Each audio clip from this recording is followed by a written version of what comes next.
Hola, mi nombre es Jorge Luis Arza Solano, profesor de la asignatura de Gerencia de Riesgos de la Escuela de Ciencias de la Administración. Les invito a estudiar los módulos del tema 1 de riesgos de crédito de personas. El siguiente video estará a cargo del doctor Juan Muñoz Giró, quien es especialista de amplia trayectoria en la implementación de modelos de riesgos. Esperamos que este módulo brinde los conocimientos y herramientas básicas sobre metodologías de medición de riesgos. Cuando iniciemos el análisis del riesgo de crédito, es importante definir los conceptos básicos y fundamentales de qué entendemos primero que todo por riesgo y cómo se traduce eso en el concepto de riesgo de crédito. Por ser un tema relativamente nuevo en la gestión operativa y administrativa de las empresas y de las instituciones financieras en particular, a veces nos confundimos con algunos términos, especialmente con el tema de riesgo y cómo medirlo.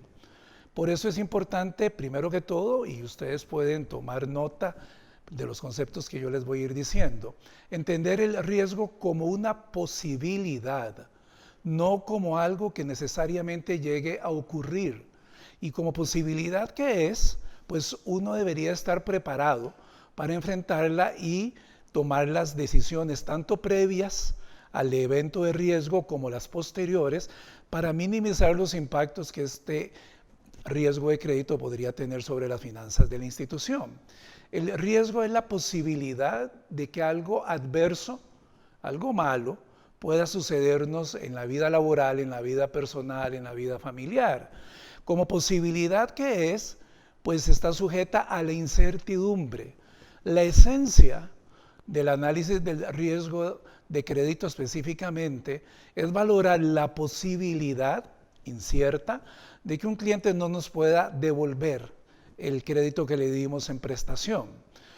Claro está, y es el análisis tradicional, que ese riesgo se puede comenzar a identificar, a capturar mediante lo que llamamos el análisis de la capacidad de pago.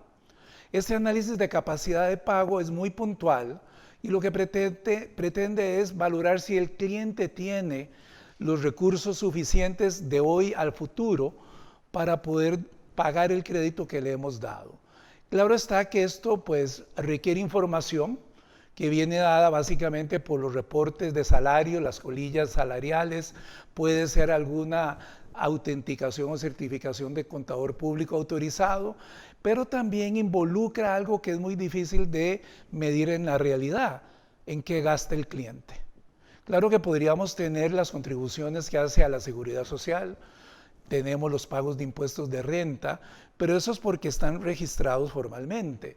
Más allá de eso, uno debería como analista de crédito, en el momento de hacer el cálculo de ese primer factor de riesgo, la capacidad de pago, valorar qué otros gastos puede tener el cliente. Y si tuviéramos toda esa información, pues sencillamente la procesamos y valoramos si está en capacidad de poder enfrentar la deuda que está solicitando. Sin embargo, hay un segundo factor asociado con el riesgo de crédito que difícilmente lo podemos calcular o lo podemos valorar. Y ese tiene que ver básicamente con el riesgo moral o lo que podríamos llamar la capacidad oculta, que no la podemos ver y que responde incluso a actitudes personales, incluso está sujeta a las condiciones demográficas del cliente, a sus características sociales y económicas en general. Esas otras condiciones difícilmente las podemos ver en la realidad y ahí es donde comenzamos entonces a generar aún un proceso mayor de incertidumbre en la valoración del riesgo de cada persona. Aún así, si nos damos a la tarea de elaborar un plan, de capturar información extensa de buena calidad sobre ciertas características personales de los clientes, vamos a estar en capacidad también nosotros de aplicar técnicas estadísticas que nos permitan valorar ya no la capacidad de pago, que es una técnica financiera, sino la probabilidad de que ese cliente llegue a fallarnos. Y esos cálculos estadísticos los vamos a mencionar en estos módulos. Vamos a ver un ejemplo de cómo llegarle al cálculo, porque es la pieza central en la exposición del riesgo de crédito. No es un factor necesario para la gestión del riesgo de crédito, pero sí es necesario por lo que se viene a continuación. Nosotros a partir de enero del 2020 vamos a poner en vigencia en el país lo que se conoce como la Norma Internacional de Información Financiera número 9. Nos pide valorar a valor razonable los activos de la empresa. No hay problema con inversiones, tenemos vectores de precios y por ahí le podemos llegar. Pero en cuanto a crédito tenemos que valorar cuál es la pérdida esperada que va a tener la institución en el evento de que el cliente de crédito falle. Y esa pérdida esperada no es regulatoria, es una pérdida esperada en probabilidad. A lo largo de estos módulos de riesgo de crédito vamos a estar desarrollando ese concepto que es muy importante. Antes de iniciar el tema con la información que tenemos de ejemplo, también es importante identificar, aclarar unos conceptos estadísticos que tienden a confundirse en el momento de hacer análisis de riesgo. Todo lo que es la modelación y el cálculo de riesgos, tanto de crédito como los otros, utilizan técnicas estadísticas, algunas muy sencillas, otras muy avanzadas. Y por consiguiente, pues también es recomendable que ustedes avancen un poquito más en el conocimiento de esas técnicas estadísticas que no se limitan solo a un promedio y a una desviación estándar, sino que se expanden aún más a técnicas multivariantes como las que vamos a discutir aquí y a técnicas de cálculo de probabilidades. Hay tres conceptos que en la gestión de riesgos tienden a confundirse. El primero de ellos es pronóstico. Cuando hacemos gestión de riesgos y hacemos cálculo de riesgos, nunca debemos referirnos al resultado como un pronóstico. Un pronóstico nos da la seguridad de lo que va a pasar. Claro que al final podemos fallar, de acuerdo, pero lo hablamos con certeza. Y ahí es donde comienza la diferencia con riesgos. Nosotros no sabremos nunca si el cliente nos va a pagar o no nos va a pagar. Lo que podemos es predecir, ese es el segundo concepto, la predicción. Bueno, si el cliente fallara, ¿cuánto podría ser la pérdida? Vean que es una condición. Si fallara, ya no es un pronóstico. Un pronóstico diría, este cliente va a fallar y nos va a quedar adeudando tanto. Una predicción tiene otro tipo de referencia. Si el cliente fallara, ¿hasta qué monto podríamos perder en la operación? Ahí es donde entran los cálculos de probabilidades y es donde entra toda la gestión del riesgo de crédito. Entonces, pronóstico es cuando tenemos certeza de que algo va a pasar. Predicción, tenemos que sujetarlo a la incertidumbre y eventualmente presentar los resultados, como los vamos a ver acá, en rangos de materialización bajo el supuesto de que el evento realmente suceda. Y hay un tercer concepto que también se confunde, que a veces es útil en el análisis de riesgo de crédito, que es el de proyección. Proyectamos. Si las cosas se mantuvieran desarrollándose como se ha visto hasta el momento, cómo se vería la cartera de crédito de aquí a unos meses o al próximo año. Y es una proyección que no necesariamente responde a una predicción y mucho menos a un pronóstico. Todo el ejercicio que vamos a hacer en estos módulos de riesgo de crédito están referidos a predicciones. Y para hablar de la predicción, tenemos que condicionar el resultado. Es decir, si el cliente fallara, ¿cuánto podríamos perder? Cuando hablamos de los modelos para medir riesgos, podemos hacer referencia inmediata a lo que nos ha propuesto el Comité de Supervisión Bancaria de Basilea. Estos modelos fueron desarrollados y puestos en práctica por el Comité de Supervisión a finales de los años 80. Y no es sino hasta hace pocos años que aquí en Costa Rica y en la mayoría de los países de América Latina estamos tomando conciencia de la importancia de medir los riesgos, sean con estos modelos o con otros. Llegamos un poco tarde, sí, pero nunca es tarde para mejorar la práctica. Estos modelos están divididos en dos. El primero que vamos a comenzar a ver es el modelo para medir el riesgo de personas, ustedes, yo. Y el otro es un modelo para medir el riesgo de empresas. Eso lo desarrollaremos en los dos últimos módulos del riesgo de crédito. Me interesa mucho desarrollar el concepto de Basilea en los modelos porque realmente tiene conceptos intuitivos muy útiles para la gestión y además es el modelo más avanzado.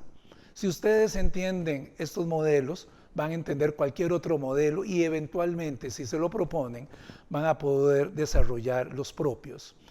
Cuando hablamos de los modelos de Basilea, tanto para empresas como para personas, hay 3 indicadores básicos que nos propone Basilea para medir el impacto del riesgo de crédito en las finanzas y en la estrategia de la institución. El primero de esos conceptos es el de pérdida esperada.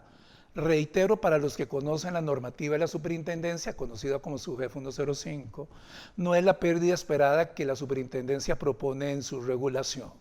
Es la pérdida esperada medida en probabilidad. La pérdida esperada lo que nos dice básicamente es si en algún momento el cliente fallara, ¿cuánto estaríamos exponiendo de pérdida del crédito que todavía está vigente? Es una expectativa, no es un pronóstico, es lo que esperaríamos perder. Sin embargo, si llegara a ocurrir la suspensión de pagos de un cliente y se decretara la pérdida, tal vez exista la posibilidad de que la pérdida efectiva supere a la pérdida esperada que le habíamos calculado hace un tiempo. Podemos, y es el segundo indicador de Basilea, valorar la posibilidad de que en algún momento esa pérdida sea superior a la que esperábamos. Y ese concepto lo llamamos valor en riesgo. El valor en riesgo es la máxima pérdida que durante la vigencia de la operación de crédito podemos esperar si el cliente llegara a fallar. Claro que hay una diferencia, el valor en riesgo siempre será mayor a la pérdida esperada. La pérdida esperada se da con las condiciones de hoy. El valor en riesgo, como lo vamos a discutir más adelante, responde a variantes que se pueden originar por problemas de muestreo, calidad de los datos, por factores que no hemos capturado en el cálculo de la pérdida esperada, y por ello uno esperaría entonces tener una mayor pérdida si llegara a darse el caso de la suspensión de pagos. Entre las dos, la diferencia que puede surgir del valor en riesgo y de la pérdida esperada, lo llamamos pérdida inesperada. En Costa Rica tiene un nombre, lo llamamos suficiencia patrimonial. En otras palabras, vendría siendo el consumo de capital que está haciendo el riesgo. ¿Cuánto le representa al capital la asunción de un riesgo de crédito completamente incierto y que tal vez nunca lleguemos a conocer con precisión? Estos 3 conceptos son los que vamos a desarrollar a lo largo de los 4 módulos. Los 2 primeros módulos con el que iniciamos hoy, pues están referidos a personas. Cuando hablamos de personas, es necesario identificar la información que necesitamos. Por ejemplo, si vamos a calcular el primero de los indicadores, que es por donde iniciamos, la pérdida esperada, necesitamos algunos cuantos datos que al menos 3 de ellos están disponibles en los balances y en los expedientes de crédito. El primero de ellos que necesitamos es cuánto nos adeuda el cliente en este momento. En el archivo de Excel que ustedes tienen, la columna B representa básicamente el monto que adeuda la persona en un momento dado. Es decir, descargamos la información del balance, buscamos los expedientes de crédito y valoramos cuál es la deuda vigente en el momento. Esa deuda pues está registrada, tiene que estarlo necesariamente. Entonces, por ese lado, ese dato no nos debería preocupar tanto porque sería de fácil obtención. Pero hay otro elemento en el análisis del riesgo que realmente no lo tenemos a disposición fácilmente. Este se refiere precisamente a la probabilidad de incumplimiento del cliente. Como probabilidad que es, requerimos información de la posibilidad de que un cliente llegue a fallar. Lo primero que tenemos que hacer para poder iniciar el cálculo de esa probabilidad es tener un criterio de cuándo el cliente puede ser bueno en términos de pago o cuándo puede ser deficiente o malo. Entonces hay que definir un criterio que generalmente se define en el nivel del comité de riesgos o en el nivel de una junta directiva para decidir si un cliente es bueno o es malo. En presencia de carteras de crédito de personas, vamos a tener miles de personas que son clientes. Entonces, el criterio tiene que ser en buena medida objetivo. El que más se utiliza para decidir si un cliente puede fallar o no es el número de días que el cliente tiene de atraso en la atención de su deuda.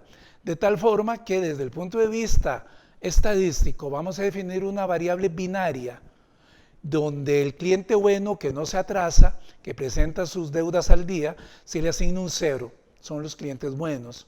Y los clientes que muestran cierto nivel de atrasos, cierta cantidad de días, se le va a asignar un 1. El secreto de la gestión del riesgo es determinar a partir de cuántos días de atraso se considera que el cliente es malo. En el ejercicio que tenemos en el Excel, ahí hay una columna, la C, que hace referencia al número de días que tiene de atraso la operación.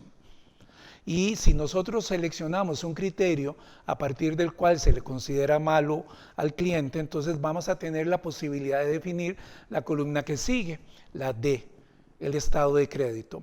El criterio, como ustedes lo podrán ver en el Excel, es de 30 días. Si una operación de crédito tiene 30 días o más de atraso, se considera ya que ese cliente está en riesgo y le asignamos un 1. Si la operación de crédito está al día y siguiendo la pauta de la regulación bancaria tiene hasta 29 días de atraso, consideramos que ese cliente es bueno y se le asigna un 0. Lo que estamos creando es una variable que nos permite identificar cuáles clientes pueden considerarse como buenos y cuáles pueden considerarse como malos. Esta definición es esencial porque esos ceros y esos unos, esa variable binaria, la vamos a poner a responder en función de un conjunto de variables personales de cada cliente. Si ustedes recuerdan de los elementos básicos de la estadística, existe una técnica que se llama regresión lineal. En una regresión lineal nosotros explicamos el comportamiento de una variable endógena, llamémosla Y o Y, en función de un conjunto de variables exógenas o independientes a las que identificamos con las X. Y aquí el punto es muy sencillo y les hago la siguiente pregunta para que ustedes la piensen y se la respondan. Si el cliente está casado, tiene hijos en estudio, tiene casa propia, no ha fallado en otras obligaciones, uno podría pensar que es un cliente cero, un cliente bueno. Sin embargo, de los estudios que personalmente he realizado de varias carteras bancarias, a veces los clientes malos se asocian, por ejemplo, con clientes divorciados, o clientes en unión libre, o clientes con varios matrimonios, o clientes con profesiones un poco complicadas que se sobreendeudan en el tiempo. ¿Qué quiero decir con esto? Que es necesario para poder llegar a esa probabilidad de incumplimiento contar con información necesaria para poder asociar el comportamiento de pago, el 0 o 1, con las variables propias que tiene el cliente. Y claro, aquí viene un tema que se asocia mucho con riesgo operativo, y es el hecho de que generalmente no tenemos cultura de datos. No capturamos toda la información que pueda servirnos para hacer análisis no solo de crédito, sino de mercadeo, de productos nuevos e incluso de lavado de activos y legitimación de capitales. Somos bastante descuidados en la captura de información y todavía más descuidados en la actualización de los datos. Entonces, claro, si nosotros tenemos datos que no están actualizados o que están incompletos o del todo que no existen, si metemos basura en una técnica estadística, lo que hacemos es reciclar basura. Y la culpa no es de la técnica estadística, es de la recolección de información. Con estos datos que podamos llegar a tener y que los vamos a ver en este ejercicio, pues vamos a estar en capacidad de calcular la probabilidad de incumplimiento de cada cliente mediante técnicas estadísticas. Y ese va a ser el tema que a continuación en el próximo módulo estaremos desarrollando. Muchas gracias por su atención y esperamos que este material sea de provecho. Se despide de ustedes Jorge Luis Arce Solano.